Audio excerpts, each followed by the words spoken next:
टिळकनगर शिक्षण प्रसारक मंडळ संचलित लोकमान्य गुरुकुल. Welcome children in this tutorial of General Science of Standard 7. This is lesson number 2, Plants, Structure and Function, and this is video number 3. So before we start the video, please take out your textbook page number 14. In the previous video, we have just recollect different parts of the plants with the diagrams.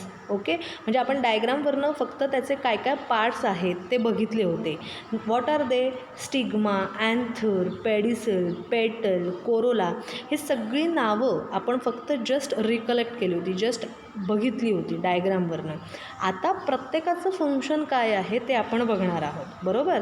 So flowers may have a long or short stock called pedicel, म्हणजे छोटंसं किंवा मोठं देठासारखंच म्हणजे जिकडनं आपण ते फूल तोडतो त्याला म्हणतात pedicel. As you can see in the diagram also, one end of the pedicel is attach to the stem. As I have said की वन एंड जो असतो that is attach to the stem, right. And the other end of pedicel is expanded and swollen, म्हणजे दोन end असतात. That is one end is attach to the stem and another is expanded and swollen, मोठं झालेलं असतं. It is called receptor.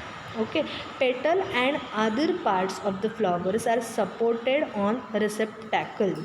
Okay, म्हणजेच when we are considering the flower, there is a stalk like structure called pedicel and one end of the pedicel is attached to the stem and other end of pedicel is expanded, right. आणि petals म्हणजे ज्या काय पाकळ्या असतात त्या आणि other parts are supported on receptacle, म्हणजे ह्या सगळ्याचा एकत्र जो भाग असतो त्याला म्हणतात रेसेप्टॅकल.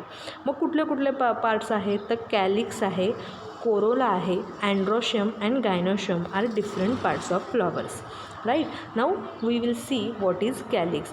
As you can see in this diagram, the calyx is there, right. Then what is calyx? In the bud condition, the petals are covered by leaf like part called sepals which are green in color. They form the calyx. म्हणजे अगदी थोडक्यात सांगायचं झालं तर कळीसारखा जो भाग असतो, छोटेसे कळी, बड कंडिशन म्हणजे फुलाचं पहिल्यांदा कळीत रूपांतर व्हायच्या कळीचं फुलात रूपांतर होण्याच्या अगोदर जी कळी असते that is covered by leaf like parts, म्हणजे हिरव्या वाणाने बघा तो कवरअप झालेला असतो, त्याला म्हणतात सेपल्स. आणि हेच सगळं together it is form the calyx, right. Now we will see the corolla. This is a colourful part called petals. म्हणजेच काय, कोरोला म्हणजे काय, ह्या तुम्ही बघू शकता या डायग्राममध्ये कोरोला. त्याच कोरोलाचं जर आपण इंडिव्हिज्युअल बघितलं तर आपण वरच्या डायग्राममध्ये बघितलं होतं ते पेटल्स म्हणजे फुलांच्या पाकळ्या, बरोबर. मग कलरफुल पार्ट असतो, पाकळ्या हा फुलांचा कलरफुल पार्ट असतो. सो दॅट इज कॉल्ड पेटल. So you can observe the various shapes, colour, smell of Corolla of various flowers like रोजचं असू शकतं किंवा हिबिस्कस बघू शकता तुम्ही, मोगरा बघू शकता, तगरी बघू शकता. अशा वेगवेगळ्या फ्लॉवर्सचे तुम्ही कोरोला ऑब्झर्व करू शकता, ज्या की फुलांच्या पाकळ्यांचा जो भाग असतो त्याला म्हणतात कोरोला. म्हणजे आपण आत्तापर्यंत कुठल्या भाग बघितलं, the stock like portion is called pedicel, one part is attach to the stem and another part form the receptacle where the petals and other parts are supported. Okay, त्याच्यानंतर बघितलं आपण calyx, that is the bud like condition which is covered by the leaf like parts called calyx. कोरोलामध्ये different parts असतात फुलांच्या, that is called a petals. Now the main part is the androecium. Androecium म्हणजे this is the male reproductive part of the flower. It consist of stamen and each stamen is made up of anther and filament. You can easily see in this diagram anthers आहेत आणि फिलामेंटसुद्धा आहे. So that is the male reproductive part of the flower, म्हणजे male reproductive part. आणि गायनोशियममध्ये पुन्हा हा female reproductive part आहे. This is made up of carpel. आता कार्पेलमध्ये काय काय असतं तर त्याच्यामध्ये stigma, style and ovary. Stigma, style and ovary you can easily observe in this diagram. So अँड्रोशियममध्ये काय असतं, मेल रिप्रोडक्टिव्ह पार्ट, अँथर आणि फिलामेंट.